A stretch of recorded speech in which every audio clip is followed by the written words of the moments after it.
Yes, indeedy. Welcome to the Upful Life podcast. I'm your host, B. Getz. This is episode number 21, and we're coming at you live and direct from the Vibe Junkie Studios in Oakland, California. And we are so happy and grateful that you're tuning in. And large up to the Upful Life Massive for pushing us up over 4,000 downloads. Enough respect due.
Yes, indeedy.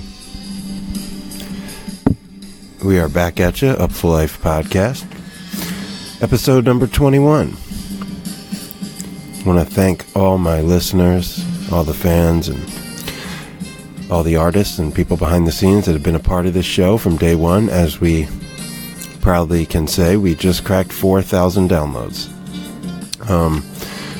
At least that's what Podbean tells me.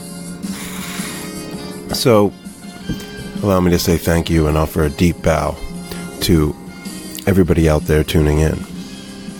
And you're hearing Egyptian Secrets, the title track from the Adam Deitch Quartet's debut album by the same name, Egyptian Secrets, dropping next week.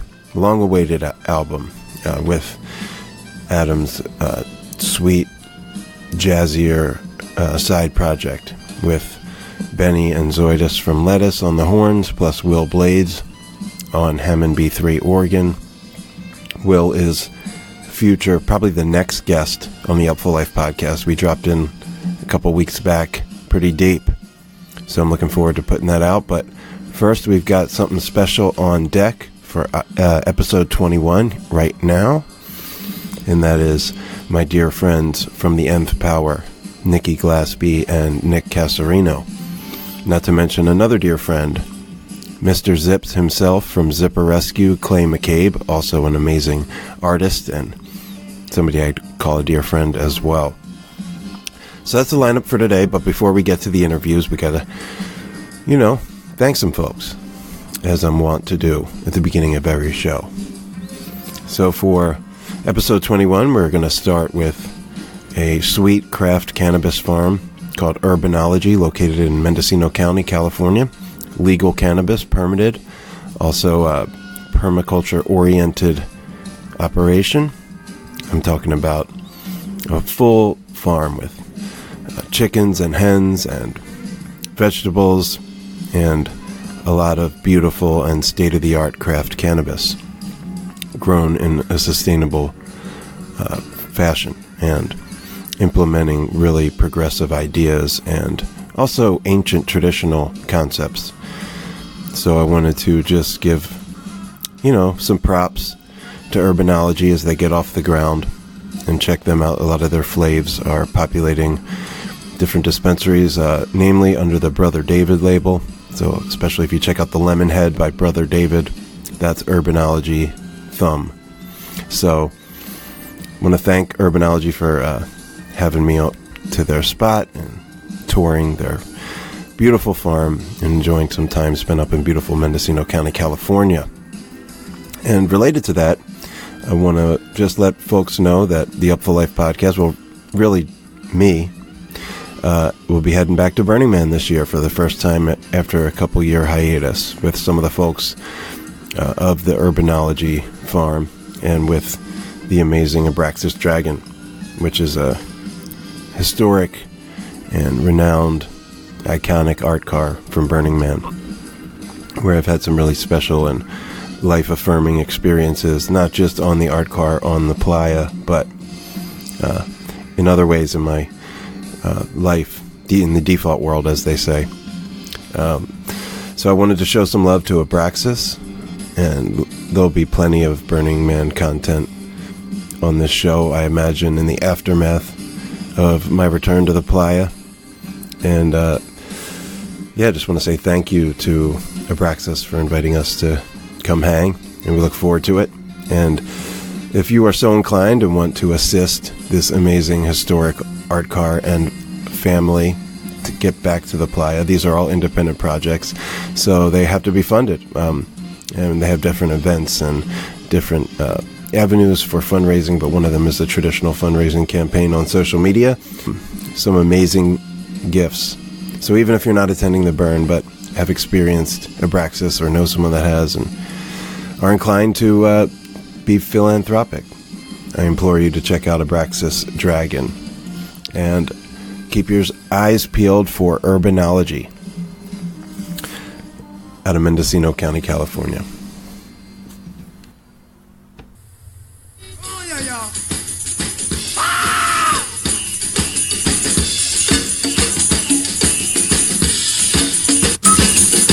Shake what your mama gave you, baby. Shake it, shake it.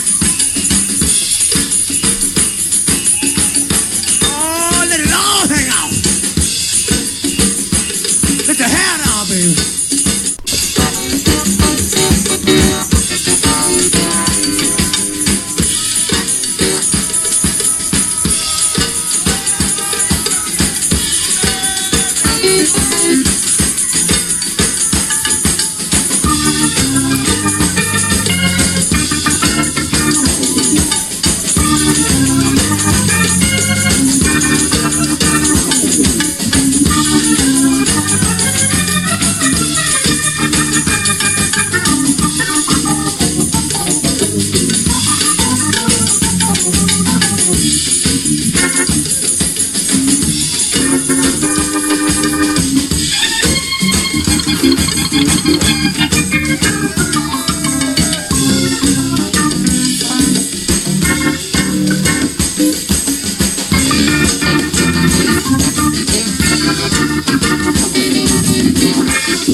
Yes, indeedy. You're hearing the Neville Brothers from November 26, 1977 at Tipitina's Uptown in New Orleans. Pocky Jam, thanks to my man Randy at the Funk It blog. And the reason I needed to take a time out here is since we last spoke, we lost Papa Funk, Art Neville, patriarch of the Neville Brothers and co-founder of the Meters, and an icon of New Orleans music. New Orleans funk music, godfather, really. Starts and ends with Mr. Art Neville. Papa Funk was, sadly departed this earthly plane at the end of July, and wanted to take a moment just to hear him rip it up on that Hammond B3 and pay tribute to a true architect of this thing of ours, La Cosa Nostra. And I personally just wanted to let everybody know that, there are a few people who had impact in pop music that a guy like Art Neville has. Not just in New Orleans, but transcending the great city of New Orleans. So, first Charles Neville passed away a little over a year ago. Great saxophonist of the Neville Brothers, Papa Funk. So want to send condolences out to my friend Ian Neville from Dumpster Funk, and of course his uncle Ivan Neville, who was nephew to Papa Funk Art Neville, and often sat side by side with him playing keyboards for the Neville brothers through the years. The Uptown Ruler, Cyril Neville, who's like my spirit animal and probably like my favorite New Orleans cat of all time. So condolences to him and his brother Aaron Neville. And just pay tribute, pay respect. Always listen to the Neville brothers and the Meters, and understand that, a lot of what we enjoy today and funky music, not just out of New Orleans but in general, the foundation was laid by cats like Papa Funk Art Neville. So you can check out a little retrospective I wrote about the cosmic connection between the Neville brothers and the Grateful Dead on Live for Live Music. But in the meantime, I'm just going to let a little bit of Neville brothers play out, rock out, ride out, and then we'll move into the Nikki Glasspie introduction. You're listening to the Upful Life podcast, episode 21. I'm your host, B. Getz. Rest in power, Papa Funk.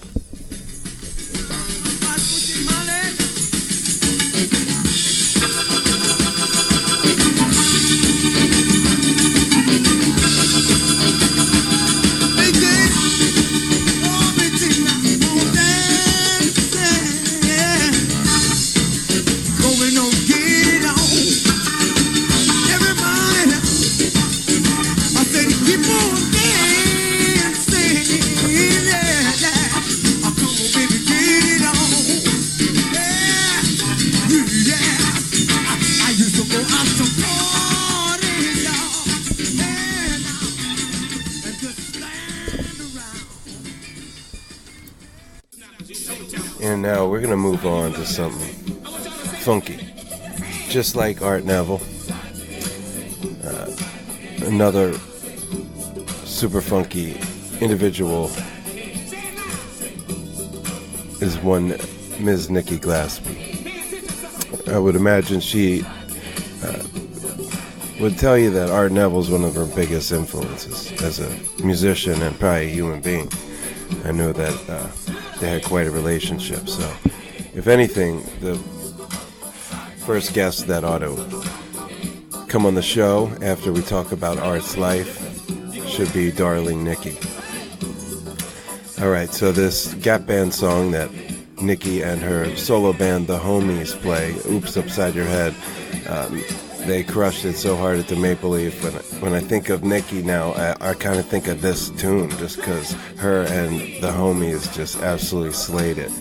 And I wanted to put this on as her intro music. So I really don't know where to start with Nikki Glasspie. She's such a special human and spirit, in addition to such an amazing drummer and musician and songwriter and singer. But she's a spirit. She's an angel. And I know I'm known for being hyperbolic from time to time, but I really don't care in this instance. I have like 6 more minutes of this song, so I'm going to try to do it in that window of time. Nikki first came on my radar when she was playing drums with Sam Kinninger's band. Sam was one of the original members of Lettuce, and he had a side project back in the early 2000s, and they would play up in the Northeast at a bunch of festivals, and I caught them a handful of times. This is long before I was a huge Lettuce fan or anything like that. I just like funky music, and Sam brought the funk, and a big part of that was because Nikki was on the drums. She comes from that Berkeley School of Music lineage of drummers and playing at Wally's and hanging out with Jeff Lockhart and all that.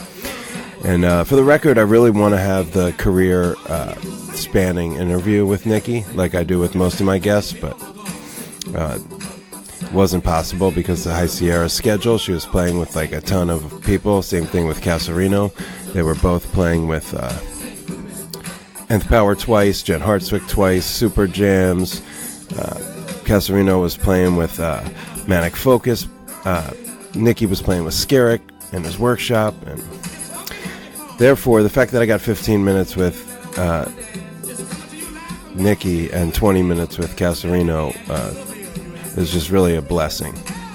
So I just wanted to say that this is a shorter interview, and I have every intention of doing a career-spanning interview with both Nikki Glasspie and Nick Cassarino when the stars align.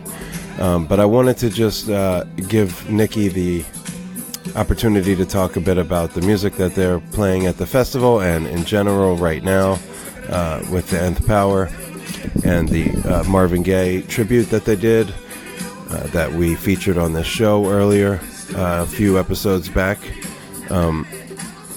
And I wanted to just give Nikki the chance to talk to the people. And this is before the latest outbreak of craziness, but we were already in the whole climate of politics that we are now at just 2 months ago. So it was definitely salient for her to speak on some issues and what the Nth Power's music is about. And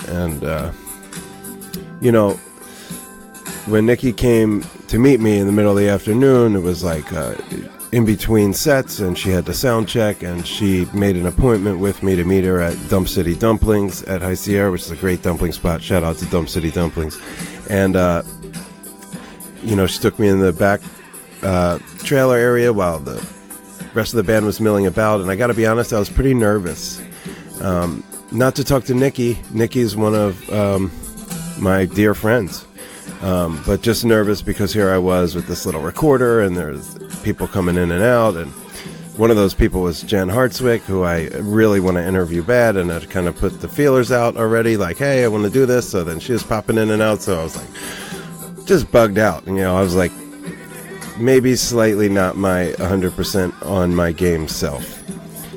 Just because of all the elements around. But nonetheless, Nikki recognized that, and she just sort of put me at ease, and she just sort of laid it down. And we talked about the messages behind the music and her intention and her work with the Harold Robinson Foundation and how people can get involved and make a difference in their own lives and the lives of others. And I couldn't help, while she was talking, but think back to, not way back with Sam Kinninger, but more recently than that, when I was in a dark place, when I was incarcerated, and Nikki found the time to get on the phone with me and talk with me, and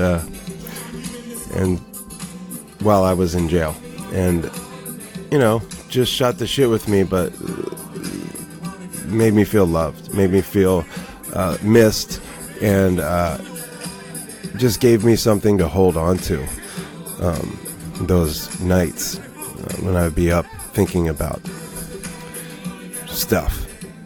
And I'll never forget that from her, and I will support any and every endeavor that she does, musically and otherwise. And yeah, you know, I don't want to get all choked up here on the show, but I have a tremendous amount of love and admiration for Nikki. Not just because she reached out to me personally in my darkest hour of need, but also because she makes love and service and spirit the priorities in her life. And it comes out in her music, and it comes out in how she lives and how she carries it. And we should all hope to have a little bit of Nikki inside of us. So without any further ado, we're going to let this Oops Upside Your Head ride out for a sec. And then you'll hear 15 minutes with Miss Nikki Glasspie from High Sierra Music Festival 2019. And then I'll play a little Nth Power in the middle. Come back and introduce Nick. And we'll have 2 interviews back to back with the Nth Power. You're listening to the Upful Life podcast. I'm your host, B. Getz. Nikki Glasspie, the Nth Power. Coming right up.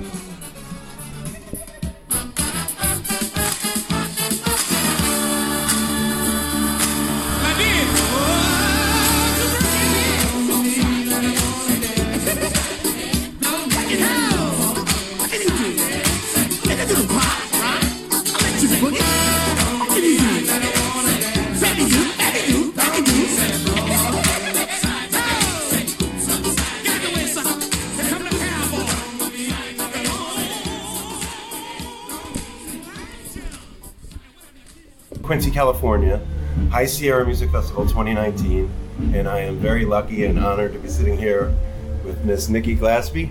What's happening, y'all? Yeah, really stoked you could squeeze us in. Yeah, of course. And, I want to talk just a little bit about what goes on here. Yep. You are very busy.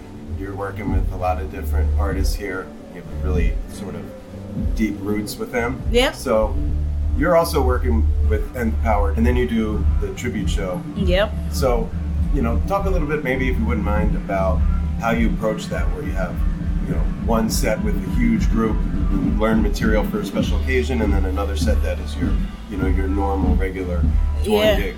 Yeah, I mean, I approach it the best way I can. It's because it's crazy, it's madness. The band right now is a trio, and we did the Marvin tribute last night, and there were 11 people on stage. Right. So it was 3 plus 8.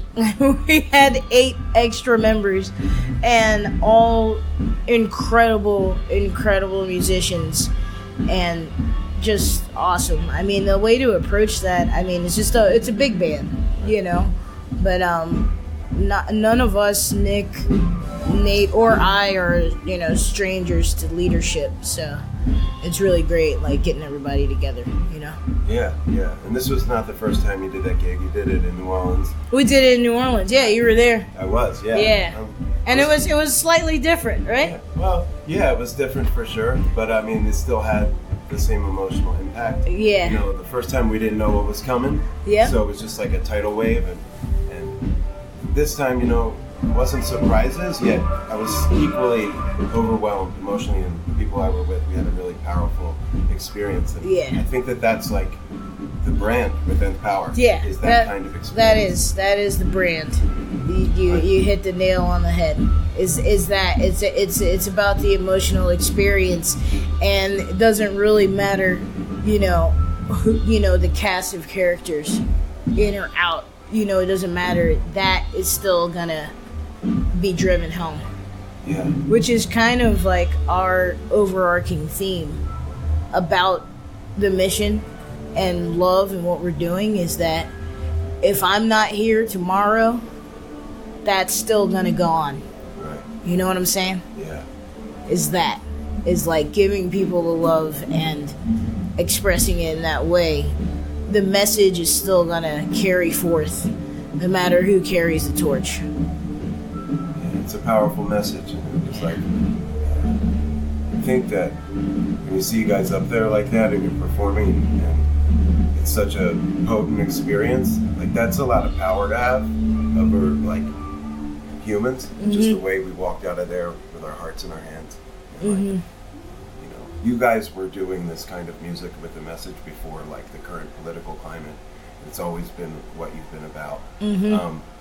How did the Nth Power arrive at being so spiritualized and so charged? We're just we're like-minded people, so we would talk about issues. We still do. We talk about things, and that just comes out in the music. Because what we believe in and what we want to change and what we hope for the world, that's what's coming out. Right. And that the timeless music that you played last night, 30, 40 years old. Yeah. But those messages are, resonate. Still today. Correct. If you actually look at the lyrics of Inner City Blues, if you analyze those lyrics, you analyze the lyrics of Mercy, Mercy Me, he's talking about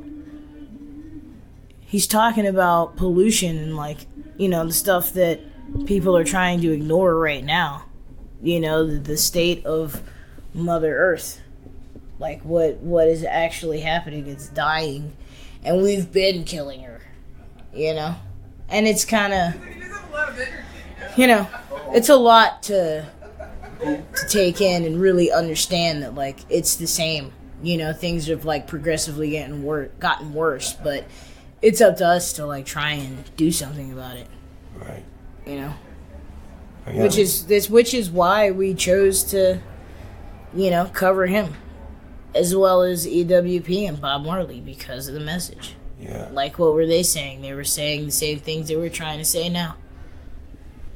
Yeah, I mean, and you guys convey it with such conviction, and sort of embody the artist. I'm lucky to have experienced the Earth, Wind, and Power and the Marley, and to see the Marvin. And the band just inhabits these, legendary artists, but it's not, you don't just wing it. It's such a production. And I guess that's what I was asking about. How do you approach it? Like, when you're stepping into those shoes. Yeah, I mean, it's just like, music. it's just like an actor or an actress, when they take a role, they really embody the person that they're playing. People will like train for a year, to get a boxer body because they're playing a boxer in a movie, and it's pretty much the same exact thing for us. We internalize the music, we embody it, we try to connect and understand like how the musician was feeling or the musicians were feeling, and taking in what was happening at the time, which that part is easy because it's the same for us. You know what I mean? Right. It's the same in 2019 as it was in 1975, Yeah. Which is unfortunate, but that is, we understand it so deeply because we want to change. We want to make a change just as they did and did. They did, Yeah.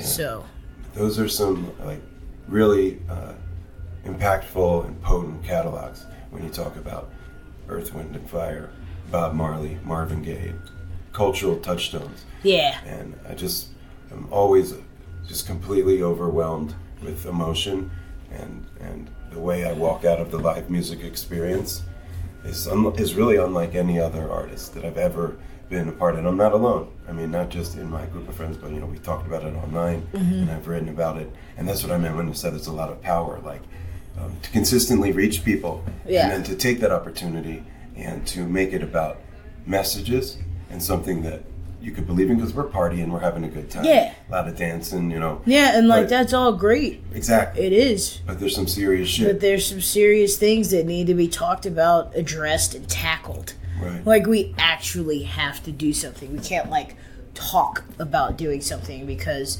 there's just been talk. Right.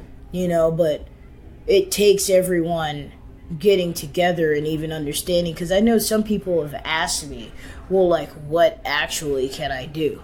Right. And it's just be the change that you want to see, right? Right. If you don't want to see pollution, then stop polluting. You know what I mean? It's like, get a water bottle, you have a water bottle, Right. It's just just simple little things like that, but it's not so little. Right. Yeah. Because the average human, I don't know how much waste we create on average, so it's let's try to waste less. You know what I mean? It's just pretty simple. So just start with that. You know what I mean? Make an effort. Right. Get a stainless steel bottle and keep it with you and fill it up with water. You know what I mean? It's simple things like that can really help. Right. If you don't, and that's why I always say, if you don't want to get shot, don't shoot anybody. Right? Do unto others. Golden rule. Do unto others. Right. Golden rule. And it's if we do that, seriously, everyone does that, then we'd be in a much better place. And when you talk about what can I do, I pay attention to what you guys do, and I want to take this opportunity to talk about what the work you do with the Harold Robinson Foundation. Yeah. So that's something where you're here's what I'm going to do. Yeah. What's that? That is something that we can do. We go and talk to kids and play music for them that have no hope whatsoever. I mean, they live in the hood, they live in the ghetto, and a lot of them haven't even been outside the 5-block radius. They don't even know about a lot, just the world itself, opportunities. They don't know that they don't have to be stuck in a cycle of poverty, and in the cycle of poverty comes depression, and violence and lots of other things, lots of negative things that people have to deal with on a daily basis.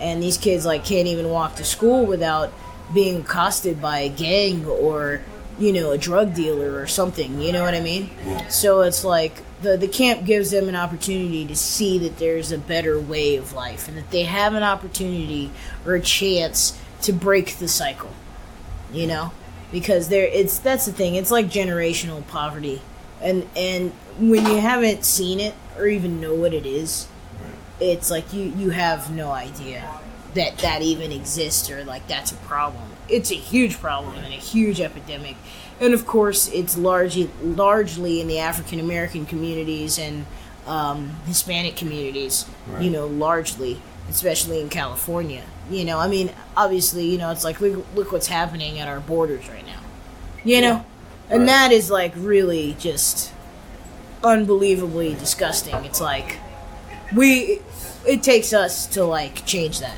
We need to. Yeah, we need to. So where is the camp? It's in Lake Hughes, California. Is that like Los it's like an Angeles hour area? above Los Angeles. Okay. Yeah. And I've seen that you're doing fundraising for that. Yeah, fundraising, and we go out there and do some of the retreats with the kids, and it's really rewarding and awesome just to see them blossom or just spark. It's just a different view. If they can see something else, then they can believe that they can do something else. Yeah, that's powerful. And I just wanted to give people the opportunity to hear the work that you're doing there, and hopefully they'll be curious and check it out. HaroldRobinsonFoundation.org. HaroldRobinsonFoundation.org. And it's really amazing work what they're doing, and honestly, like even $5 makes a difference. You can donate at any time, all the time. Okay. Yeah. Well, I know shortly you're about to go on with Jen. Yep. Second set for the weekend. Yep, second Jen set for the weekend. Yep. Recently read something or heard her on a show where she said like two people that she could be in a band with of all time. Yeah. And she put Stevie Wonder next to the Nth Power. Okay? That's awesome. For real. And I wanted to... all right. Right? That's like a That's esteemed really company, great. right? That's great. And, Jen was a crucial part of how the Nth Power came to be. she's the godmother. Right. She so is. I just wanted to maybe, for the folks that, don't know that, you're playing with her here. Yep. She's playing with y'all here. And Yep, it all she's playing started, with us. Tax. Yeah. She's getting taxed tonight. It's All going to be right. awesome. Well, we look forward to that. Yeah. And, I don't know, maybe just talk a little bit about what it's like to get up with Nick here and play Jen's music and, like, watch her, hold I mean, the that's audience. where it all started for us. Like, our relationship started in Burlington, Vermont. I met Jen when I was playing with the Sam Kenninger band. Went to college, yeah. And I met her through Dave Grippo. The truth. Yeah. Yeah. So, she introduced me to Nick when he was a senior in high school. And we played music together then with her. And then, years later, years passed, I went and played with Beyonce and came back. He went on tour, played with Big Daddy Kane, and Jen, obviously was out with Trey and a bunch of other people. And, like, it was really cool to, come back and be like, oh, yeah. I remember when we played, 8-10 years ago. And then we started playing, and it's like, it's just really amazing to play music with these people. Because they're incredible musicians, but incredible humans, And that's what all of this is about. Yeah. Each one of you individually is a force of nature. Like Nick, you, Jen, Nate, etc. Yeah. But collectively, and that's what I was talking about that's earlier. The thing. It's that's the overwhelming to be in a room. But that's the thing. That's the one thing that I'd like to express to people and have them understand, right? Right. Is the sum is greater than its parts. Yeah. It's like individually we are weak. Together we're strong. And it's like so cliche, but it's real. And words to live by. It's words to live by. Like, I'm a better musician when I play with Nick and Nate and Jen. Right. Like, there's no combination that sounds like that. And literally, and also like on a spiritual level, Yeah. just when you guys come together and you hit those harmonies, like and you're singing the high part, you are, it's just, it's hard to put into words. I'm a words guy. Yeah. And I don't really have them. No, I know you're a wordsmith. Right. Yeah. Absolutely. But amazing I have a hard wordsmith. time conveying just how impacted people are, myself and many others. So, Yeah, I guess you got to probably get to sound check. Yeah, shortly. I got it set All right, up. So we'll wrap it up, but maybe we'll pick it up a little later. Yeah, let's pick it up later. I want to say thank you, and new Absolutely. album. It's called Reverence. Reverence. Yeah, Reverence. Yeah. Okay. Yeah. Right on. It's it's amazing because Kofi is all over it. Ooh, right on. Yeah. Well, we'll make sure that we get that link into the podcast. Yeah. We'll make sure. So yeah, thank you very much. Absolutely. Nikki Glasspie, Upful Life podcast. Love you too. Yeah. We'll go see you on stage now. All right. I reach out to you as a brother, seeing your life pass by. We're supposed to look out for one another. When I look you in the eye, see greatness inside our glass, going fast all around you. You think that you got time, but there's a fine line between things that lead you and down you. Look around you, but something found you, and I feel it deep inside. The pain in your eyes will not set you free. Let your soul be grateful, it's not too late. Let your soul be thankful, you still have your name. You got lost, so you gotta find another way. Don't fear, my brother, and please come back to the world. Days go by ill with apathy. Fear grows, but that's not the way it has to be. I know you, your heart is bleeding. It's just the best of you that you're not seeing. And I feel deep inside, you cannot say goodbye to what you are. I light a fire in you, turn the lights on you. You got something to prove, not to me, but to you. You got love, yeah. So you gotta find another way. Don't fear, my brother, and please come back to the world.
You just heard their song "Reach Out" from their forthcoming album, and now you're hearing in the background a little bit of one of my all-time faves, which is Walk on Water. Nth Power's story is just a really cosmic, beautiful, and just life. Just really mirrored by their journey as a band. And their songbook really reflects about how I would want to live and how I try to live and how I want to love and be loved. And there's just a lot of strength, and self-love, and love one another. I mean, just all these words to live by, and themes and messages that really resonate deeply with me. And they come from these three musicians and their various collaborators. And, the third party in the Nth Power, Nate Edgar, also a dear friend, a fella of fewer words. Maybe one day we'll get him to come on the show, but I've had quite a few really choice conversations with Nate as well. But lucky to have Nikki and Nick on the show, and now we're going to move into the Cassarino portion, which is a little bit longer as we had a little bit more time. And what I learned from Cassarino is he's a storyteller. So when I was asking him in the beginning and kind of trying to get him to talk about the power of what they possess and the emotional connection they make and how they inhabit the greats and perform and reinterpret and interpolate their music in such profound and passionate ways, he didn't seem like he was totally, maybe he had just gotten off stage and he played like 6 sets for the weekend, so I almost felt like I was putting him on the spot. But then when we kind of like transitioned into him telling stories about playing with Trey and Jen and Christian McBride, and then really got off on telling the John Mayer story from New York City. So those are at the end of the interview. And he also is somebody that I can't wait to sit down and retrace his career steps because of my own experience living in Vermont and the mutual friends that we share and all the haunts that we both frequented at different times in our lives. And I have, just such a crush on Nicky Cake. His bottom line is he's just the man's man. You know what I mean? It's like he just possesses something really special that is infectious and intoxicating as a performer. And then he's just a good dude. I love just to sit down and chop it up with him when he has the time and just talk. And that's what we did here. So I tried to get him to talk about, I guess, how incredible they are, and he was less comfortable doing that. And then when I just asked him to tell some cool stories about some big shots that he stood shoulder to shoulder with the giants of guitar, with Trey and John Mayer, and that's no easy feat. So shout out to Nicky Cake for sitting down with me and opening up. And the Nth Power loves you. I know the Nth Power loves me. I've never been more sure of anything in my life. And if I wasn't sure, even after I got the chance to talk to Nikki Glasspie on the jailhouse phone, when I got to Halloween after my incarceration, it was really like kind of like a welcome home party. Thanks, Paul and Berg. The Nth Power was playing at the Spirit Lake stage, and they welcomed me home. If you were there, then you know. But it was one of the most beautiful, special, and absolutely humbling moments of my life. I was totally unprepared for it, and it just showed me, how the love is reciprocal. And these cats really do walk on water, although they're not comfortable talking about it. So with that, let's get to Nikki Cake Cassarino on the Upful Life podcast, live and direct, coming from High Sierra 2019. Nick had just gotten off stage after melting the Big Meadow with Jen Hartswick. As a part of the Jen Hartswick band with Desron on bass and Nikki Glasspie, Rob Marsher, Natalie Cressman, Nick's buddy Brian McNamara, who he talks about, and a few other special guests, including Skerrick, as I recall. It was just a wild one, and High Sierra does it right every year, and they have the good sense of inviting folks like Jen Hartswick and the Nth Power to come out and play their fest, and as long as they do that, I will be there waving the flag. So enjoy Nicky Cake, and we'll be back with the Vibe Junkie Jam of the Week.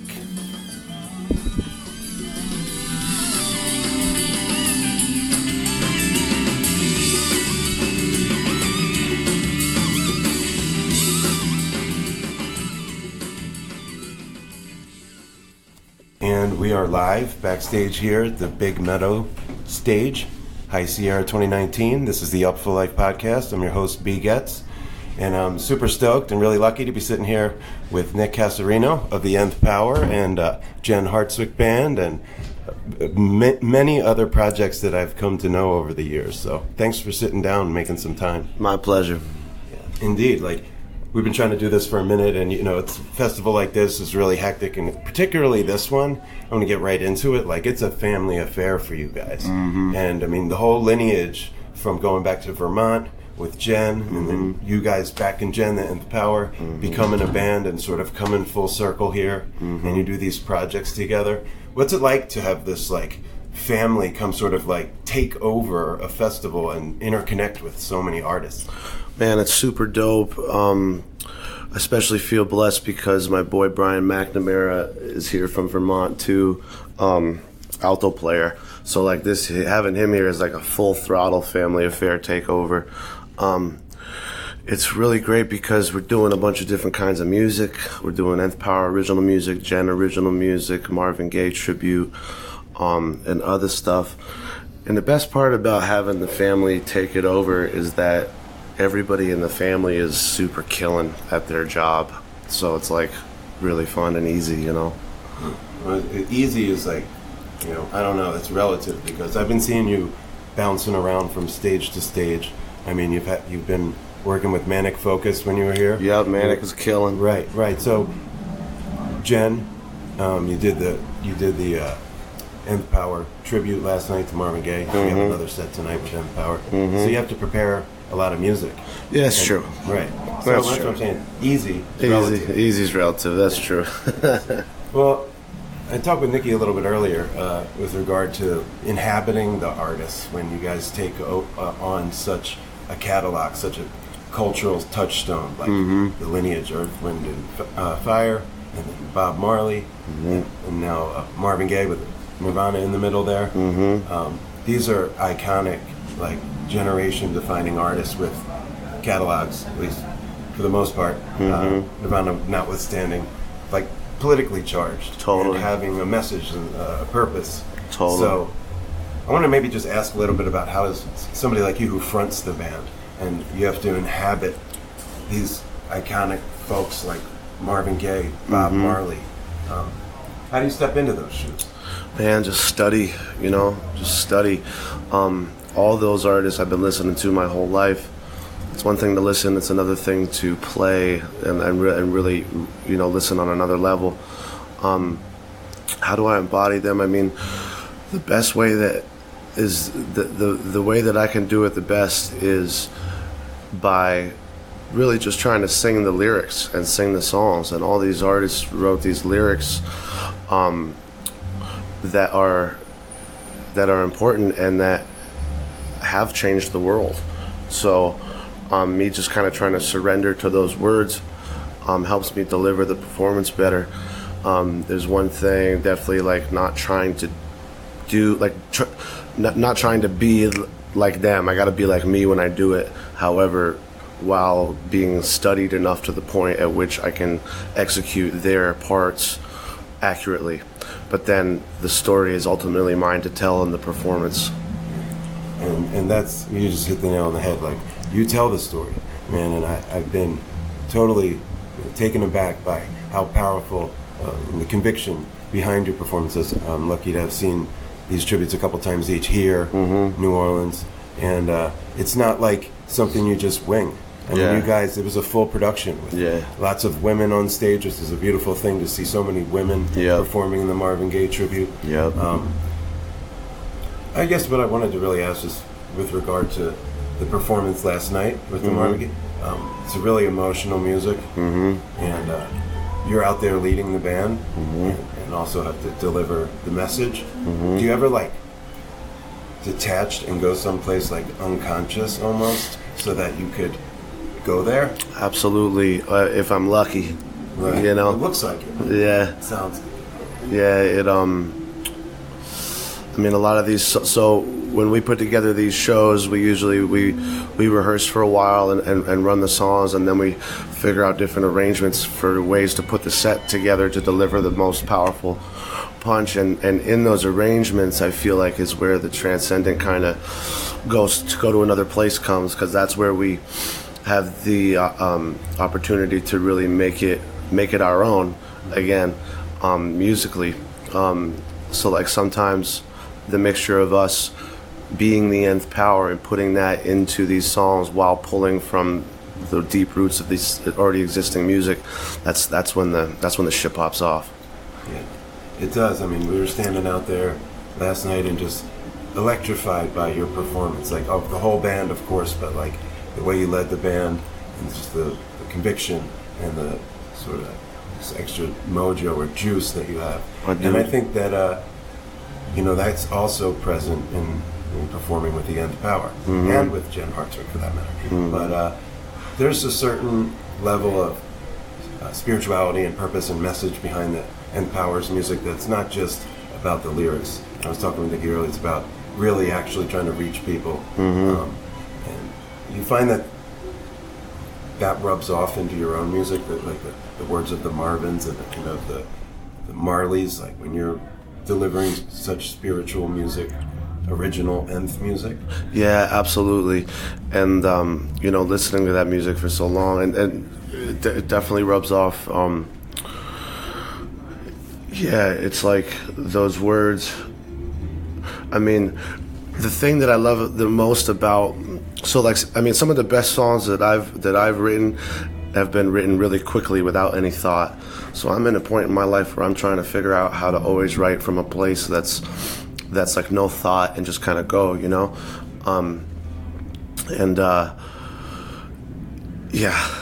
forgot where I was going with that. Well, that's what I meant by like unconscious, man. Yeah. You know what I mean? So even with your own music, it goes someplace that's, unconscious. Yeah, absolutely, man.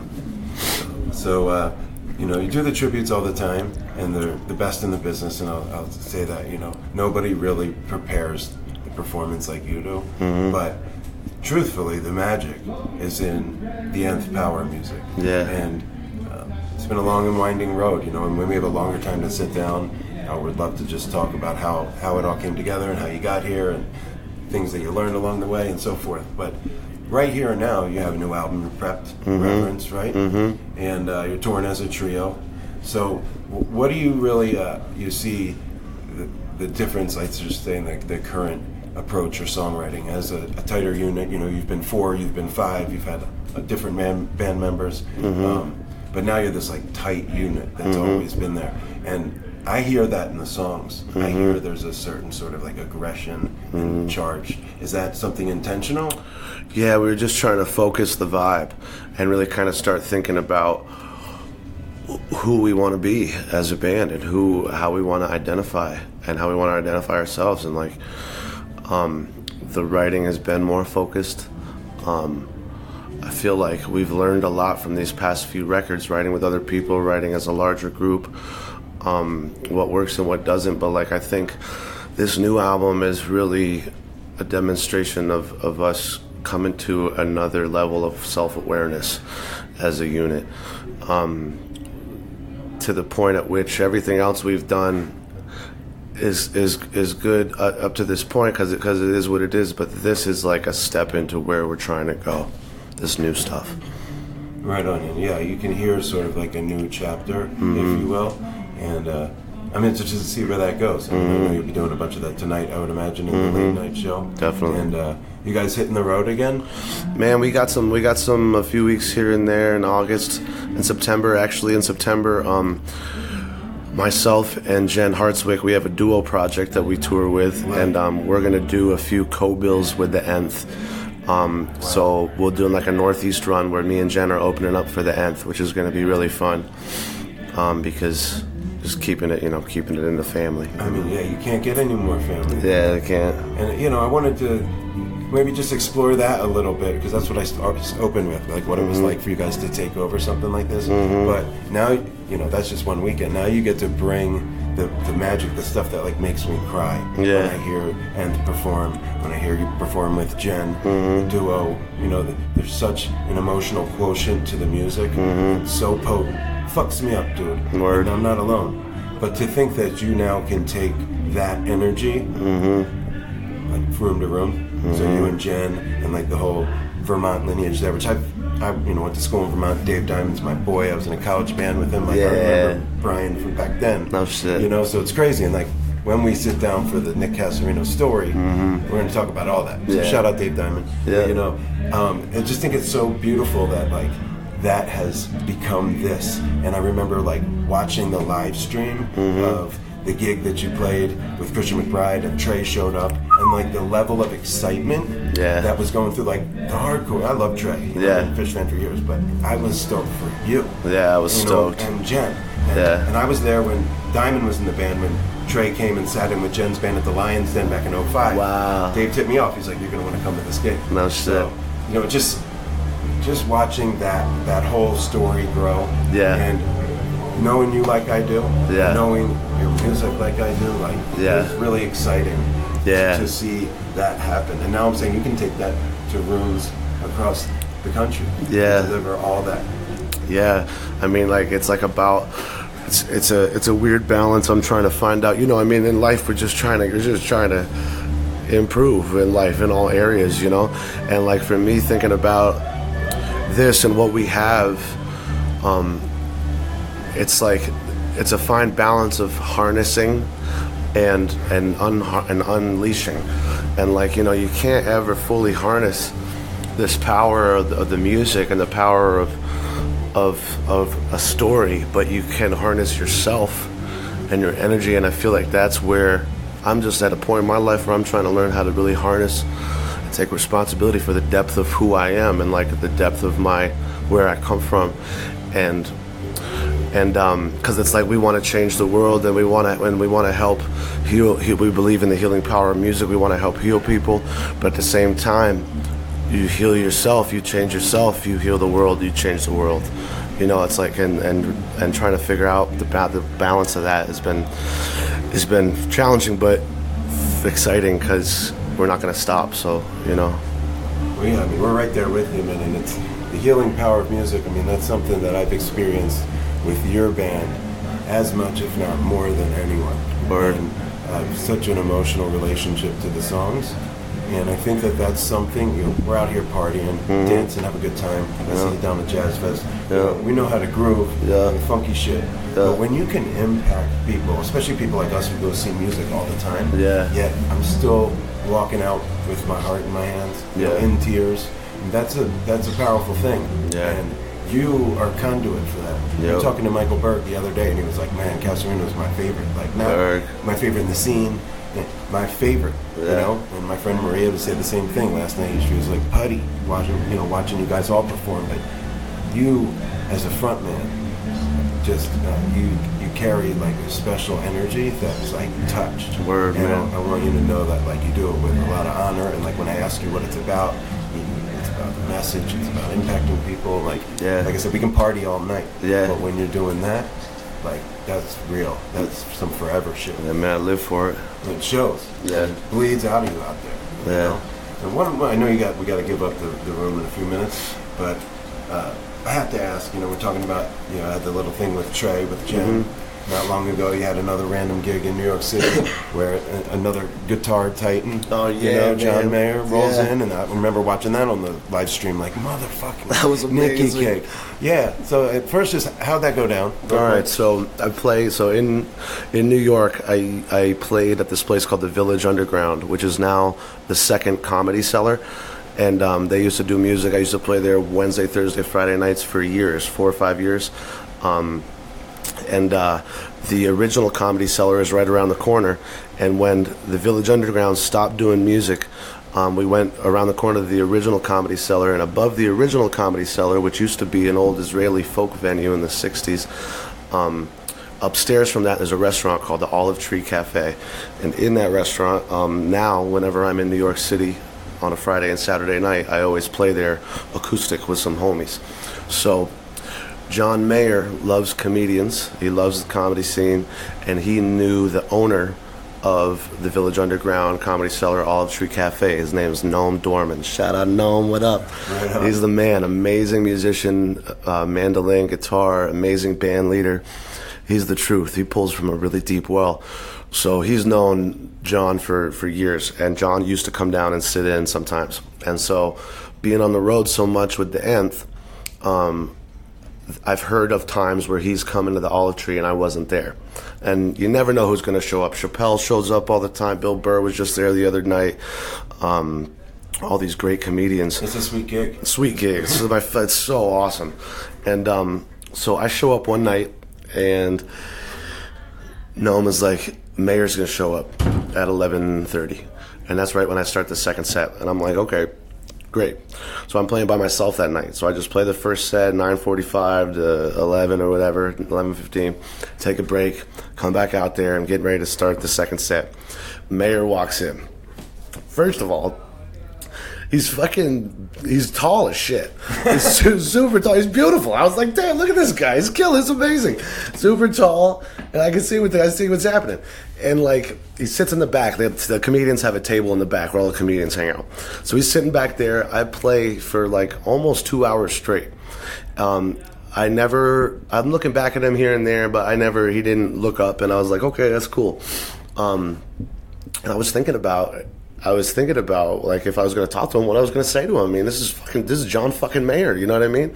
And you know, O'Teal is family. He's like a brother, and him playing in the Dead with John. I was going to talk to him about that, or I was just going to ask him. I don't know what I was going to do, but either way, he goes downstairs to the comedy show, and I finish, and I'm like, all right, well that's it. So the show's over. I've been playing for like 4 hours straight by myself. It's like it's all over, and the bathroom is in the Comedy Cellar downstairs, so you got to go downstairs and take a leak. I go downstairs, I come back upstairs, and the manager's like, yo, Nick, will you please play this Joni Mitchell song, Case of You, which I have this solo acoustic arrangement for.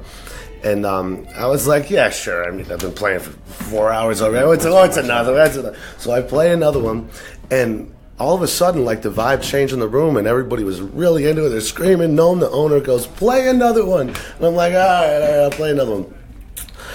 I play Man in the Mirror by Michael Jackson. I start playing it. Me to tears.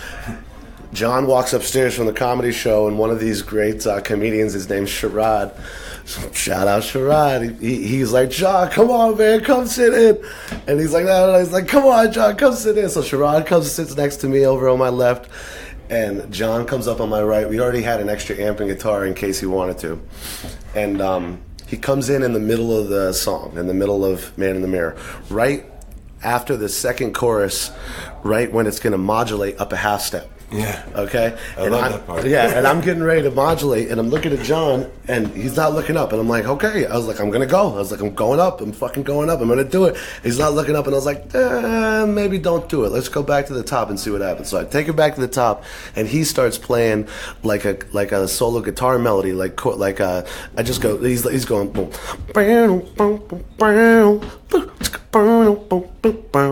And he's killing. It sounds fucking beautiful. And he's like, and he's killing. And we go to that part, then he's like,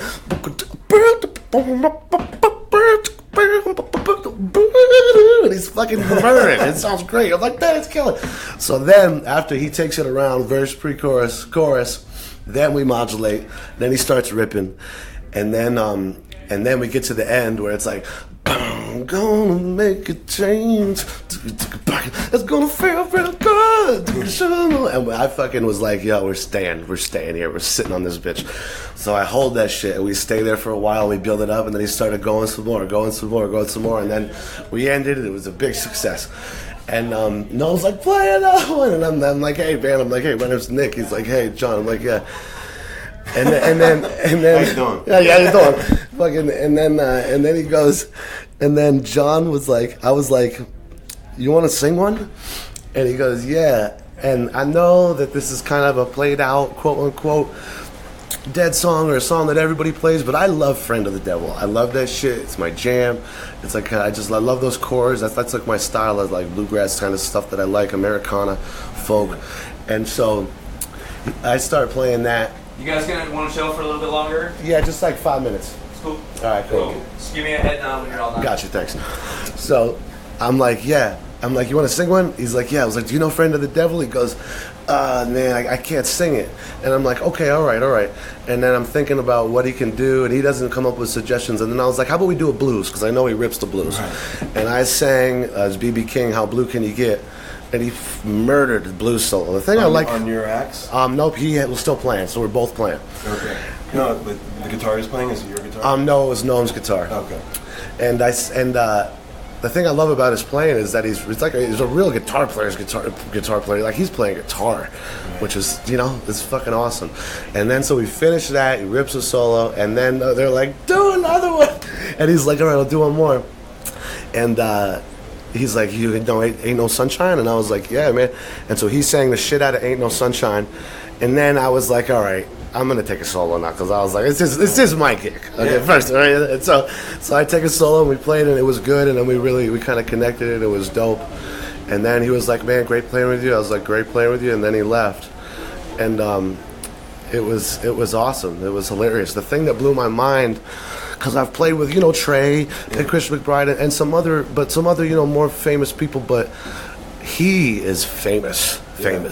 Like the way that the phones came out when he came in, and people like kind of got close and they got weird, and it was kind of paparazzi-ish, and like I mean, I remember being in high school and his EP came out, and then like he popped off, and then he's on the cover of those magazines, all the supermodels and stuff. He was fucking famous, huge. And now he's in the TMZ biggest style. TMZ style. So that was really wild, but he was really cool, real genuine dude, and beautiful player, and it was an honor.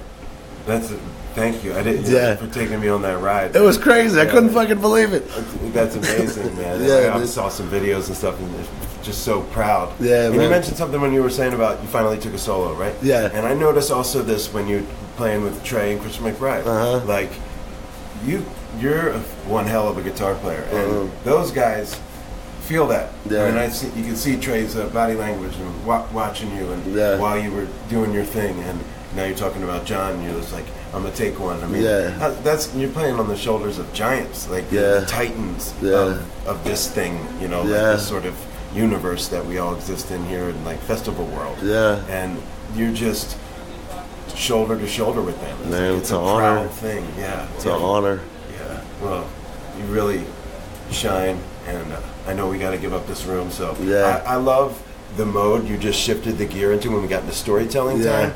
I wanted this interview basically just to be about what you're doing here at the festival. Cool. But it was a little bit esoteric, if you will. Yeah. Next time we sit down, we're just doing storytelling. Yeah, man, let's do it. Yeah, dope.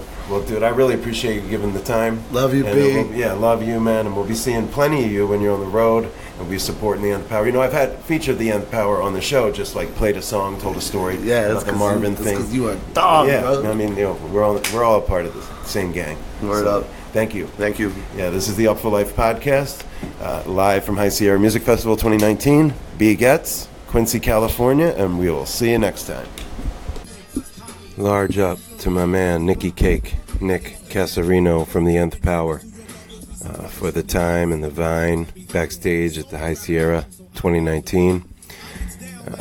Nick is like the only cat that can still, in 2019, make the on-stage cigarette look fly. Looking sexy with it, even. I mean, my man has just got mojo for days. And it was an honor and a privilege to sit down and rap with him. And I look forward to chatting with him at length about his whole career arc, taking it back to Vermont, and all through the different interesting avenues that his career has taken him thus far. He is just one hell of a front man and a great human and a good buddy. And so thanks to Nick, and thanks to Nikki Glasspie. It just is such a joy to be able to host folks like that on the show, and I look forward to future interviews. And I want to give a shout out to my man Nate Edgar, the third member of the Nth Power, bassist extraordinaire. One day maybe we'll get a few words with Nate as well. Moving on, we're going to talk to my man CLAY McCABE, Mr. Zips or King Zips of Zipper Rescue, and an artist and a philosopher and a burner and just a really sweet man, and a young fella that I met back in the jungles of Envision, and we talk a little bit about how we came together in the interview. But he also had a hand in the One Dome experiment and experience that I've spoken about on the show that has sadly closed its doors this summer, but was an ambitious and brilliant and ultimately ill-fated endeavor. And he had a key role in building that, literally building it with his hands and the tools and materials and such. So we hear from him.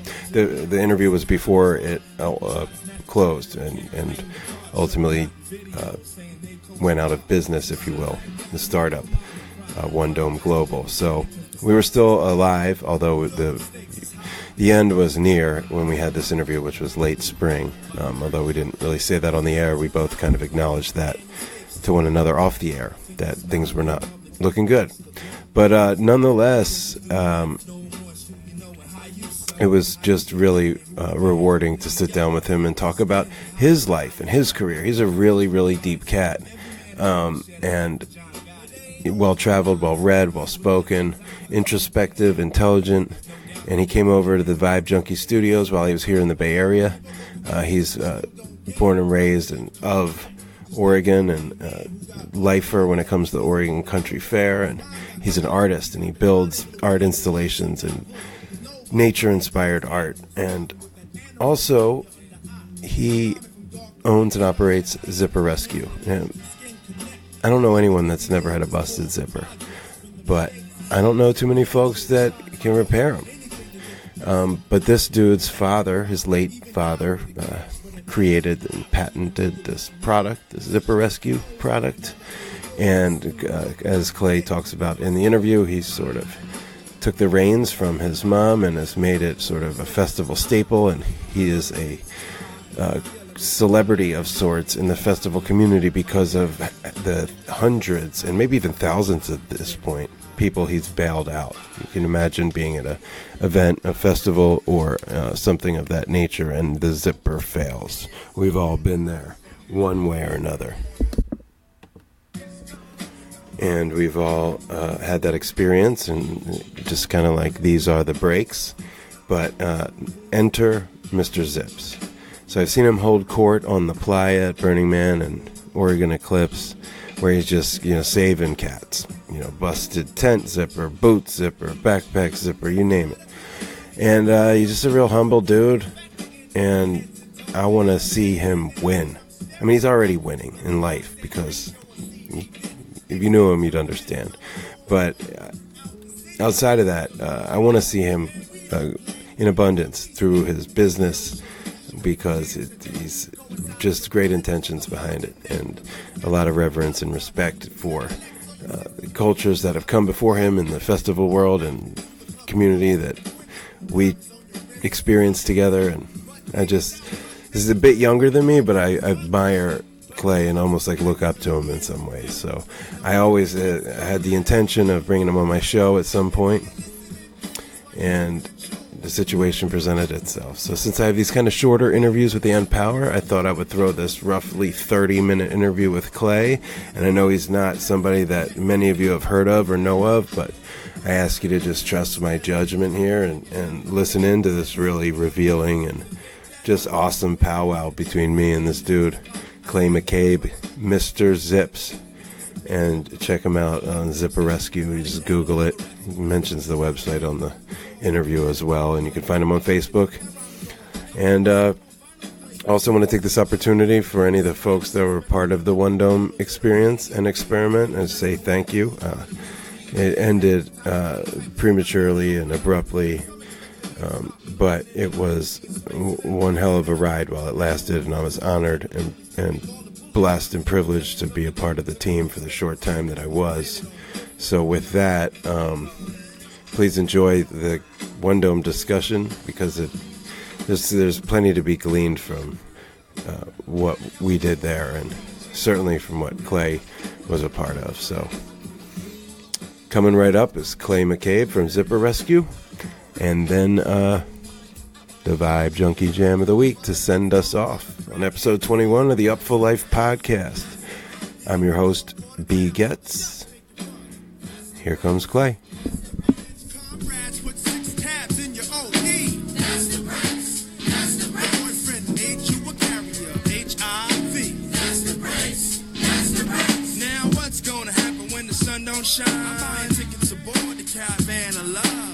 fella. See, money don't make shots repel. I break woes and compose some rhymes to tell. So when the party's live, they shouldn't be beat. We're playing Indian roles. All right, we're live here in Oakland, California. This is the Upful LIFE podcast. I'm your host, B. Getz, and I'm here with my dear friend, Mr. Zips, CLAY McCABE. Welcome to the podcast, and thanks for coming by on this fine evening. Yeah, thanks for having me, man. It's been a long-awaited powwow, this right here. Indeed. We've talked about it for some time, and it's kind of serendipitous that we crossed paths at One Dome. Yeah.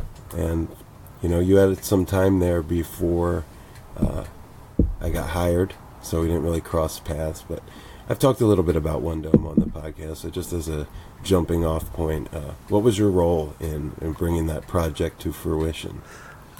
So Roxy, who's Becca's kind of co-creator assistant through the project, reached out to me just like early fall, right before they started building in the space, and she knew me as, you know, an artist and creative builder from years of doing festivals alongside each other, and they were looking for somebody to kind of manage like the internal art build out of the space for Liminal, and they reached out to me, and just kind of last minute I just decided to jump down there, and I took on like build lead role for like their internal everything, that the contractors that were just doing the drywall and basic foundation for the space. We just kind of like did all the finish work. Right. Well, you just kind of dropped everything and moved down here? Pretty much, yeah. So you had to have a lot of faith in the people that were asking. Yeah. Yes. It was definitely a leap of faith, and like there was a lot of learning, and it was challenging because of the timeline and the sheer amount of like square footage that space was, you know, to build that from the ground up in 3 months was just like, people don't do that in San Francisco. That's like insane, you know. Yeah, that's right. So what was the square footage? I'm curious. I think it was like 10,000 square feet, right all on. told, you know. And it started with like 2 big corridors that were just marble, like faux marble floor and painted walls, and we turned it into a maze of crazy art rooms, you know. Yeah, I mean, I've talked about it a little bit on the show. We're gonna have Becca Tacchini come on and talk about maybe like her vision and how she got involved. But I was just blown away when I kind of connecting the dots and like was asked to come in for an interview, and was getting the 411 from her and AJ and Milton, Mm-hmm. and just everybody that was behind the project. It's like the network of you know, the festival family that I've come to know and love over the past, you know, 7-ish years of my life. And that's how I know you, and that's why we wanted to have this conversation, is to sort of connect a lot of those dots. And Yeah. you're one of like the most interesting cats that I've come across in this life out here. You know, we've had some really awesome conversations, and I admire what you do and like what you built, you know, literally and figuratively. And I think it would be of interest to the people that listen to the podcast to just shed some light on, you know, your path and how you picked up this, you know, crazy skill set that you can touch so many people's lives. And if you remember when we met, it was in the middle of the jungle at Envision. Oh, yeah. And I had some kind of problem with a belt, and I went up to my friend Jared, who I know from like Bear Creek and Spirit of Swanee, the leather worker Jared from Lost Sailor. Yep. And he, for whatever reason, couldn't be bothered to help. He had like didn't want a deal, and he just like marched me over to your shop. And that was when I met you. And Yeah. you fixed whatever the problem was, but it's when you introduced me to, you know, the zipper repair, and I watched for the rest of that festival and pretty much any other time I've been around you, just how essential and effective what you do and the service you provide and the product you make and distribute, how it just, you know, is essential. Basically, best way I can put it, everyone who's listening, anyone been to a festival, been camping, been to school, had a backpack, had a piece of luggage, has had a zipper fail. Mm-hmm. How did that become your thing? Well, so my dad actually started the zipper business so back in the 80s, he had a canvas shop, and he repaired and made canvas goods for people in McCall, Idaho, little town, and he just did that for about 12 or 13 years, and through all of the experience he's had with people coming in with broken zippers on their stuff, because he's got sewing machines and does repairs, so naturally people just bring him their broken zippers, and he basically figured out that most zippers fail simply just because the little metal piece called the slider that you slide up and down, is that piece wears out, and then the zipper doesn't close when you zip it, and that's like probably 80+% of all zipper problems are strictly because of that little piece. And he figured that out after tearing out a sleeping bag zipper completely and then replacing the whole thing, and then he was like, ding ding ding, like, why isn't this common knowledge, and so he created the first zipper repair kit called the Zipper Rescue Kit, and then the rest is history. What year was that? That was 93. In 93. Yep. Wow. So civilization had no antidote for the broken zipper until 93. I mean, there was like a couple, like Dritz made this gadget that was like, hit or miss, but like it was a very uncommon like concept even, and there had only been a couple products that were like didn't really take traction because they weren't that great. So he started distributing kits, and like Joann's was a big distributor for us before they copied our kit and stole the idea from us, but that's how it goes, Right. And what made our kit special is that the customer service that's provided for people who need help.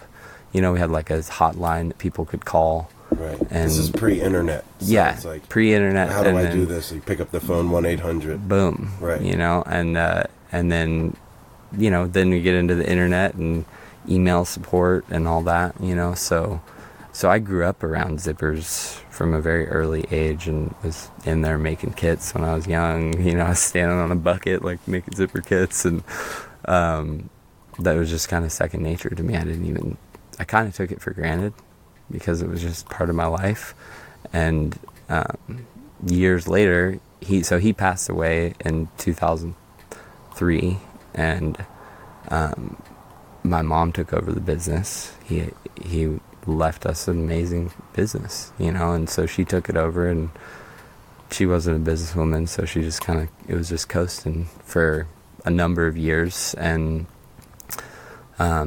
after traveling, for me, like, that was when it hit me, as I was traveling around Central America, and people had broken zippers, and that's a real hard place to have your backpack zipper break. Yeah. Like, you can't replace your Osprey backpack in Central America very easily. So I came home from that trip and was just like, I need to like take this thing and bring it to the next level, because it's a serious, practical, like, simple thing that everybody needs, So I took over the business about 4 or 5 years ago now.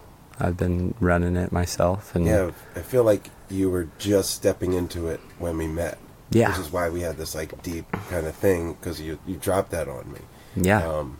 Back then, like, this is what I'm about to do, and I was like, I want to help you. I want to spread the word, and that's how like the idea for this right now was born, because I had the holy shit moment. Like, I can't believe that you're the guy that can fix this, and like I would watch just the lines of people at the festivals and Burning Man. Yep. We'll get to that, but I mean, it was just an amazing, like, light bulb that went off that you need to be winning. You should be winning. You're like, what you're doing is of value to so many, and it's so simple. How did you, like, when you're okay, so you're in Central America and you're come to the epiphany that I need to get behind this. Mm-hmm. How did you get from that to being like a festival vendor?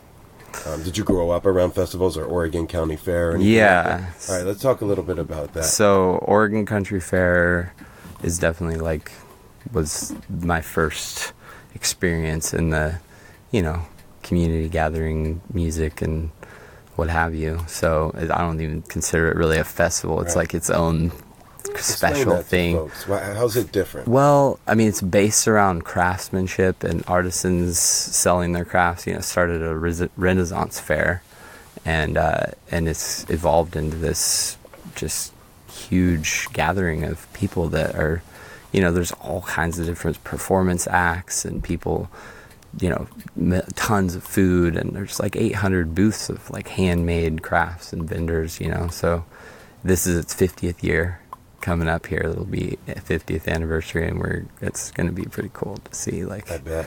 It just hits deep history, and it's just like, you know, little fireside jams and just like super family oriented. So it's a cool place to grow up, and that was where I got introduced to creative building, because you go out there and it's like, well, let's build a fence and let's make it like however you want to build a fence. It doesn't have to be vertical boards. Let's make a, you know, sun spread fence, and then you start doing other crazy stuff, and it's a really cool place to learn. So I spent years working on construction crew there, and the invitation to just go crazy and do whatever the hell you want is really like a thing there. And and so, you know, from there then you start going volunteering at other festivals and building on build crews, and just that evolved into, it was my summer months were spent working on festival sites for months at a time sometimes. And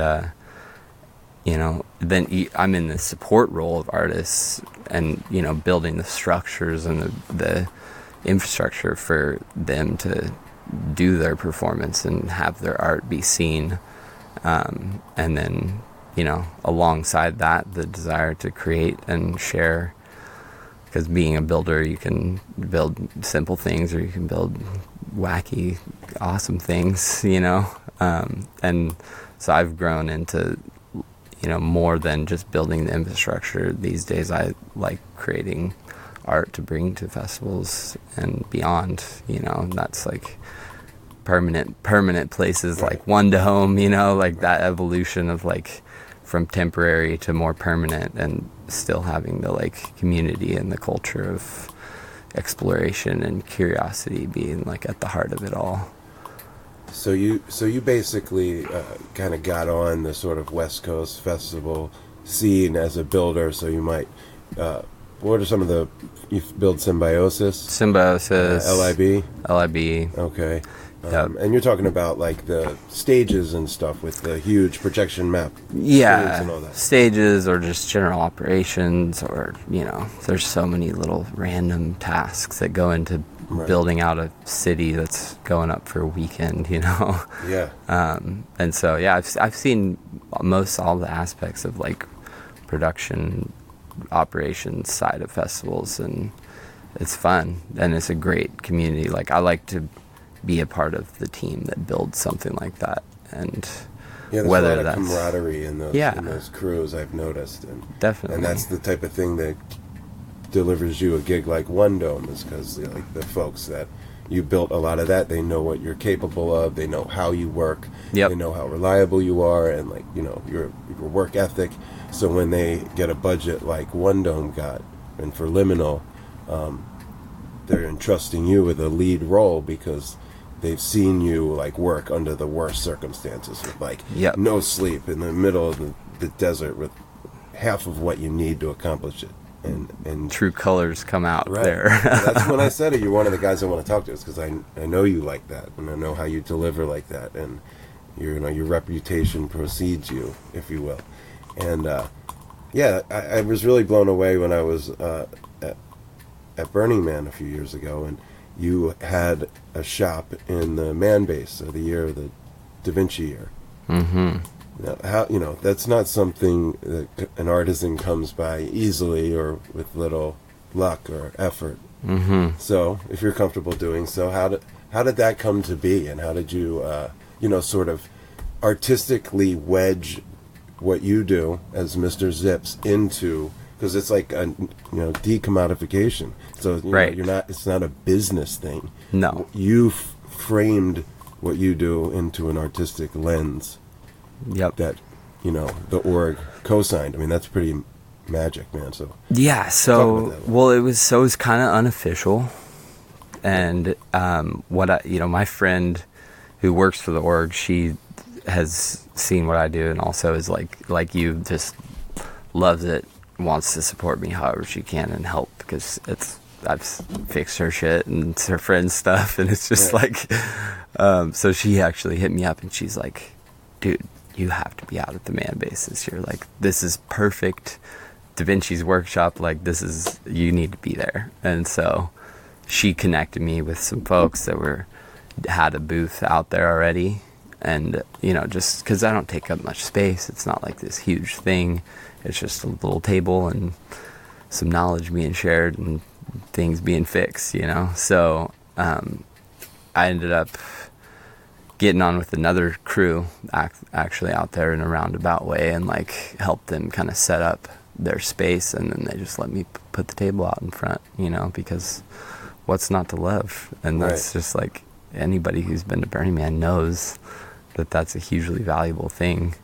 And so, it wasn't on the books. Nobody knew it was going to happen. It was totally just a pop-up, like, boom, here we are.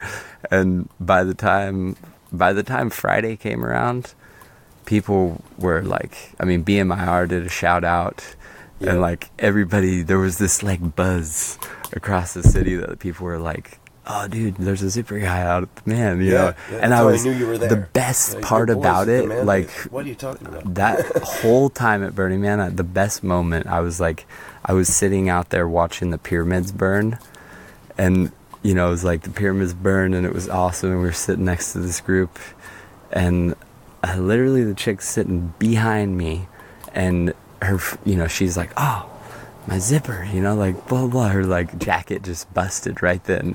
And I'm sitting right next to her, and her friend's like, oh, there's this dude he's at the Man, you gotta go see this dude. And I'm just sitting there like, oh my God, are you fucking kidding me? And so I turned around and fixed her zipper right there. They're all just like, what? That's so Burning Man. It was so the good. person is next to you that can handle Yeah, totally. That's money. So, it was just super fun. And by the end of it, fingers were raw, and it was just there were so many zippers. We probably fixed 150, 200 zippers on Friday. It was just crazy. Yeah. Shop was closed when I came by. Yeah. I left you a note, but yeah, I saw you. When I ended up seeing you, it was I think it was on the white morning, Praxis. Yep. And you just we couldn't really get a combo in, because every 2 seconds somebody would come up. Right. It was oh, there he is. Oh, there he is. And we were just trying to kick it that morning. But word got out that the zipper guy was over there, the one with the gap tooth smile. That's him right there. Yep. And I don't know, it was a funny morning, man. But that's when I knew we had to do this, because you had really reached this sort of cult celeb status. And that's so not you. You're the lowest profile guy I know. Yeah. But no, it's funny. Amazing. There's a lot of people who know there's a zipper guy out there, and I meet people very often that are like, "Oh, you're the fucking zipper guy? What the heck?" And they just know, because, if I meet somebody and they have an interaction with me around zippers, I've been told numerous times that they just never think about zippers the same again, and it's kind of a cool thing that it's something so small that it really sticks with people. Well, before I don't want to switch topics totally, because we're going to bring it all together, but how do people, find you and find your product? Yeah, so I've got the website is the best place, because you have all the resources right there to kind of make sure you're on the right track. But it's zipperrescue.com. Easy enough. Yeah, that's it. And our kits are on Amazon, but obviously it's better if you just buy them through our website, because it has I made a zipper wizard that'll basically diagnose your problem, make sure it can be fixed, and then it'll point you to the right kit. So you get like a kit with the right kind of parts to fix your item, and you learn the skill. So. Yeah, this my lovely lady to my left here. She is an expert with the zipper rescue kit. She has played hero more than a couple of times. We actually have to get another kit from you because we've pretty much gone through almost all of them. Yeah, I'll look you up, dude. But yeah, man, one thing that I noticed when you were, I think it was either social media or something, where you mentioned that there were other brands that had ripped you off or whatever, and there are these like cheap imposter versions of what you do. But if you look on Amazon, it says customers ultimately bought, and it's always zipper rescue. Totally. Right? Yeah. That's gotta be proud. No, it's cool. I mean, like, that's the beauty of Amazon. I think, like, there's a lot of ways that Amazon is, like, demonized these days because it's, of course, we won't even go into that. But, like, at the end of the day, for me, I wouldn't have a business if it wasn't for Amazon. Right on. And, I mean, I may have a business in brick and mortar if they weren't crushing the brick and mortar industry. But nevertheless, they're supporting me completely. Yeah. And it's because of the customers and how many customers we help. And then they turn around and give us a rave review because we just solved their problem for them. And I'll spend 10 minutes on the phone with somebody just to help them figure out why something's not working, or oh, you were trying to use the wrong size, and go through all that stuff. And that's you can't compete with that because that's something that's not available anymore. Like, my dad did business like that, sold furniture, come out to the house and make sure everything was right, even into the 90s. So that used to be the standard. Oh yeah. Now you're exceptional for providing that service. It's just, and Amazon's a big part of, and just like the way the business model doesn't call for the budget to have a human on the phone, but since it's your name and your business, and it still pays dividends, even now. Totally. No, people that get the service sometimes that are, maybe they call expecting that I'm like a big company or something, and it's literally just me. Or I've recently had my friend Anna. She's been helping with customer service, and I finally trained her all the little ins and outs, because when you go through it actually, there's some stuff to know. You can get by on the basics, but then when there's some tough stuff that comes up, I got some tricks up my sleeve that I've had to try to slowly extract that into a manual and make flow charts that help somebody plug in, because otherwise I'll be doing it forever, and I like talking to people. I like doing customer service, but it is a job that takes up time. Right, and you got your hand in a lot of other things. Yeah. You can't always be on call. Totally. But that customer deserves that human interaction that if it's not you, then someone who best can provide that.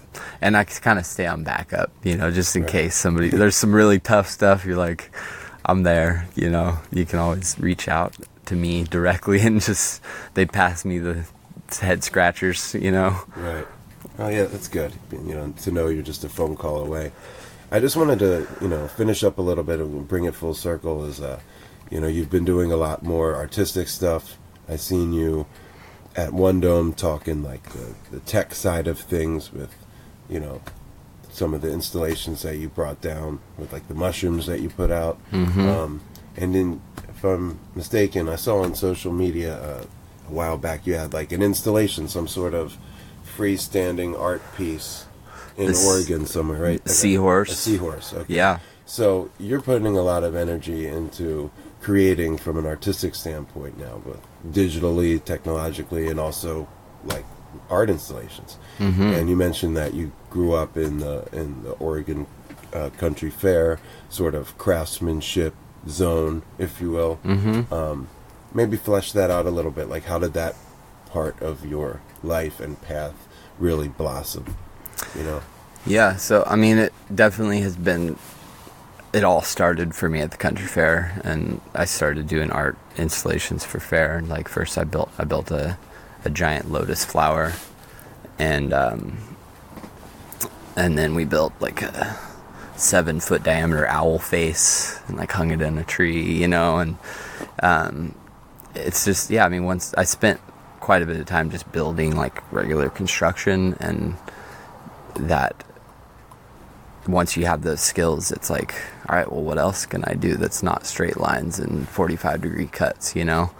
And so I like the fabrication side more than anything. Like, I like wood and metal, steel and copper, both are really cool elements. And so I've kind of like gotten stoked on bringing together different types of mediums and creating entities of sorts, you know, whether mostly it's pretty much all been nature derived for me, like creating large scale sculptures that are of nature or some kind of natural world. What do you think the root of that is? Why do you go there for like the muse? Man, I think we're just so disconnected from nature these days that, and you know, if anything to kind of bring us back to our natural environment is as healthy, and like that's just what feels natural to me. We'll see where it goes, you know, it's going to be constantly evolving. And I mean, the mushrooms that we just made for One Dome are like, they're crazy complex. Yeah, let's talk about that a little bit. What went into that? What are they made of? They're made of fiberglass, pretty much entirely. Like, there's a steel frame, and then the whole mushroom is fiberglass, because it's one of those, when you make public and interactive art, it has to be pretty much bomb-proof. Like, children are destructive forces that don't understand why you wouldn't, you know, even adults. I mean, I've seen like that one thing and broke it. Yeah, it's broken 2. Like 3 times. Yeah. It's broken right now, you know, because it's acrylic. Right. And like, I could have made these mushrooms out of acrylic and like had them blown up like balloons out of acrylic, you know, but it's pretty darn hard to break fiberglass. So that was kind of, and I haven't done a lot of fiberglassing at all.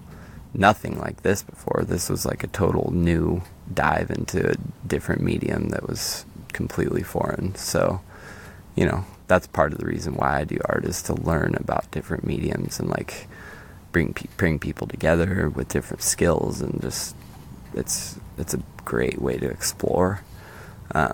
So that's kind of like my chosen way of learning in the physical world, is like, how am I going to make a mushroom cap and then like make it strong enough, but then it's still hollow and it's going to light from the insides, and you're going to have like minimal shadows of a framework and all this problem solving, you know, it's like brain gymnastics, and it's super fun.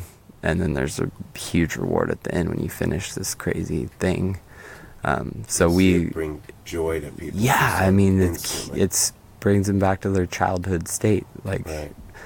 And so, you know, but a lot goes into it, and because I'm a craftsman, even like almost more than an artist, like the craftsman is kind of like driving the process, and the artist is like peeping through every now and then, being like, you know, like, let it be art, you know. The craftsman wants like perfection and exact things to be a certain way. When you see it this way, like, you need to execute it, whereas the artist will like let the thing flow, and it's okay, that's fine if it didn't work that way, and you just kind of move on, you know.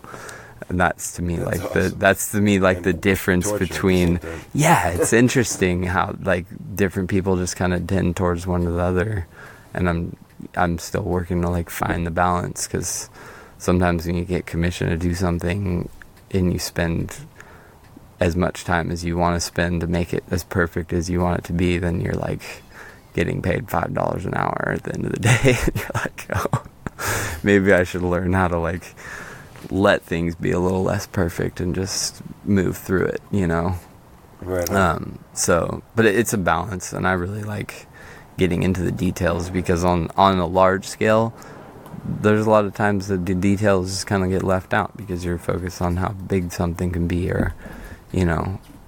So like bringing like a fine art, like almost like jewelry like quality of craftsmanship to something that's like 12 feet tall is pretty fucking rad, you know. Yeah. And then blending the different materials and having people with different skill sets come in, you know. My buddy Yona, he does all the lighting, and the tech behind the lighting. You know, he's a programmer, like a professional programmer, and he has a company called Light at Play, and he does like incredible stuff from scratch. You know, like making the lights do what they're gonna do is like done in code form, you know, and he's like writing programs to run the lights, and it's incredible, like working with somebody of that caliber that's passionate and wants to do that like one essential part and is just a master at it, you know. And so art is such a good way to like bring those different kinds of people together around something that's like larger than any one of us could do by ourselves, you know. Because I could make some fiberglass mushrooms, but if you were like, all right, and make them touch sensitive with an infrared camera and map that infrared camera to like all of the lights in their point in space and have them do animations when you wave your hand over them, that's like, I can't do that, you know. But you know some. But I know somebody who can, who's right. as crazy as I am and loves to do this stuff, and that's pretty cool, you know. Like there's not a lot of things that can cause that kind of convergence, and so I've been doing it for years without a paycheck at the end of it, just to do it.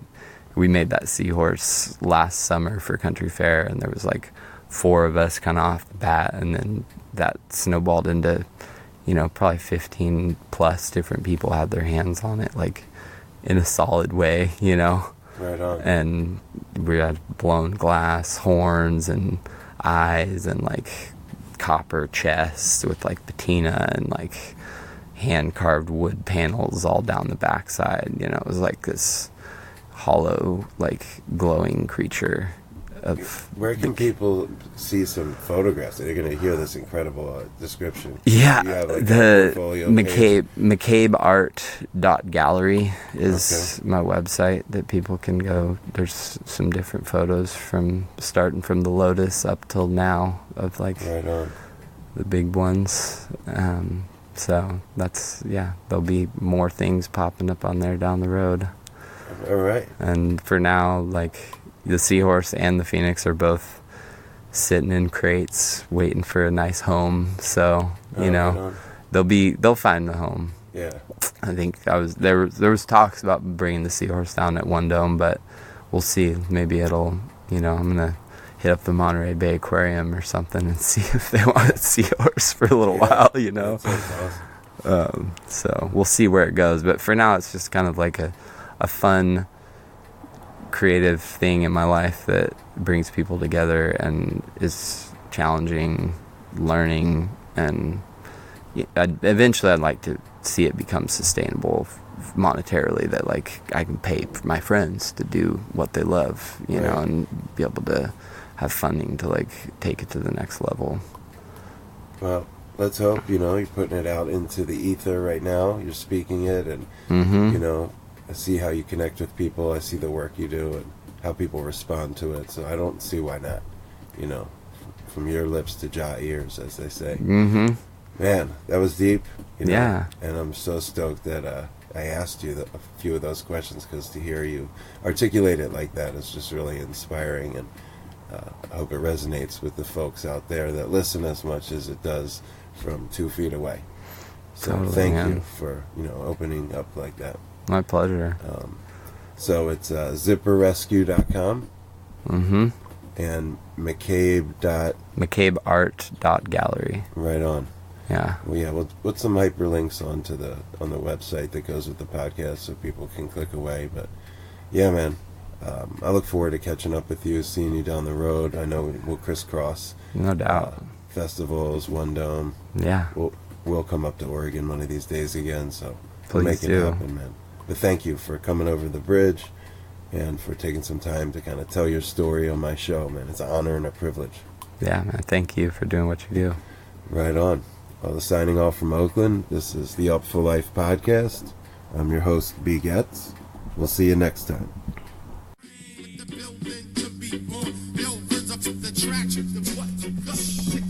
And that's going to wrap it up for episode 21 of the Upful LIFE podcast. Large up to my man Clay, Mr. Zips, for coming through and the thoughtful interview and the hang here at the Vibe Junkie Studios. Stoked to be in your orbit, homie, and we'll have to do it again sometime. But check out Zipper Rescue, and if you got a busted zipper, you know, it's fixable. And there's a lot of good vibes behind what my man is doing in that business and with his art and otherwise. So check him out. CLAY McCABE, Zipper Rescue, Mr. Zips.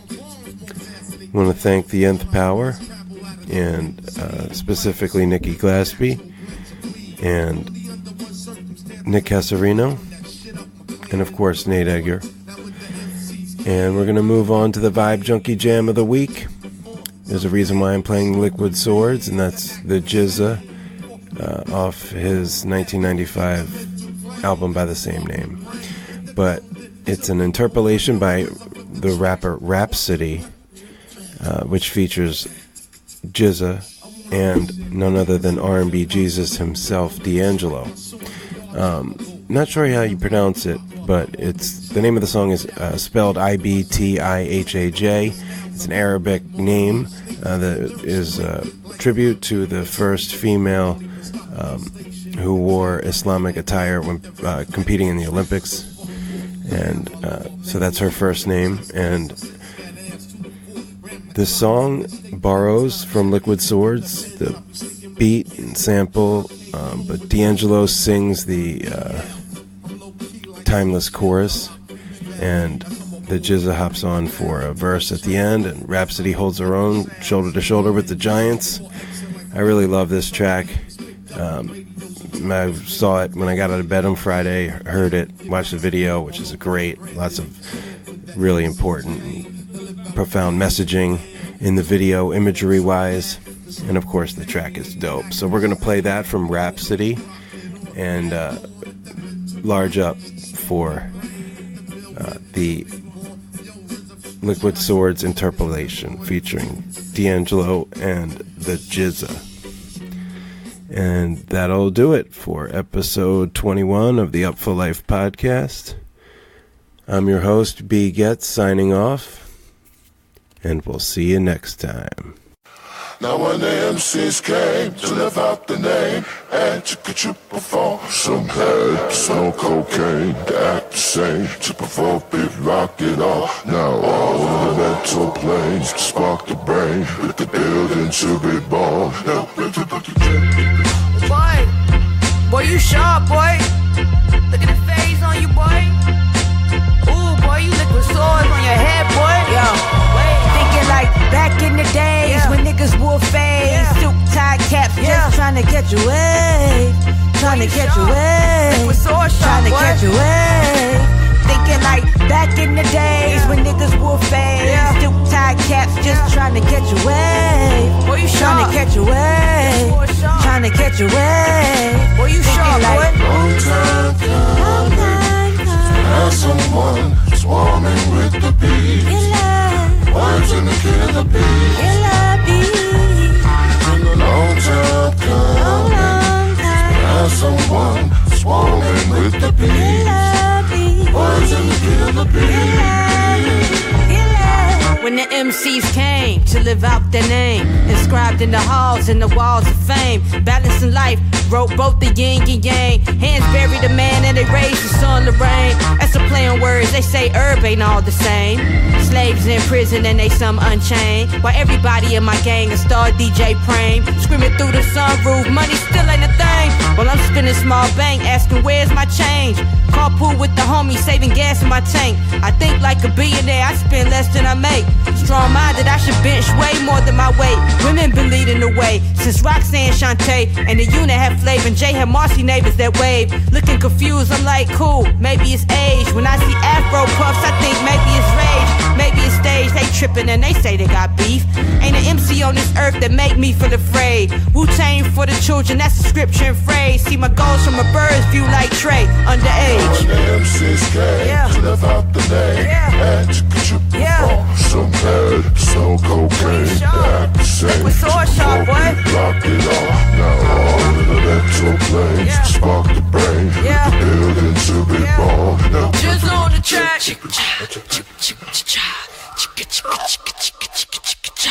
When I'm so off the radar, it's very hard to find me. In space, they selfie with the earth behind me. You follow the leader, the track is off the meter. A lot of rap is weak, low frequency in the tweeters. Very inaudible, clock radio speakers. Quietly whispering is a whirl of WikiLeakers.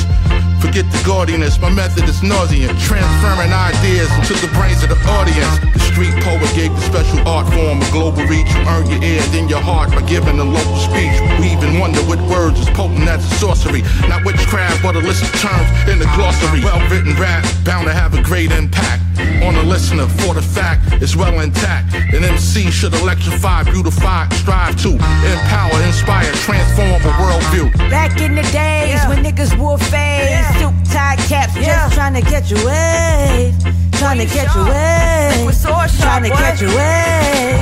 Thinking like back in the days when niggas wore fades, suit tie caps, just trying to catch a wave, trying to catch a wave, trying to catch a wave. Thinking like long time coming. There's someone swarming with the bees. Birds and the killer bees. A long time coming. There's someone swarming with the bees. Birds and the killer bees.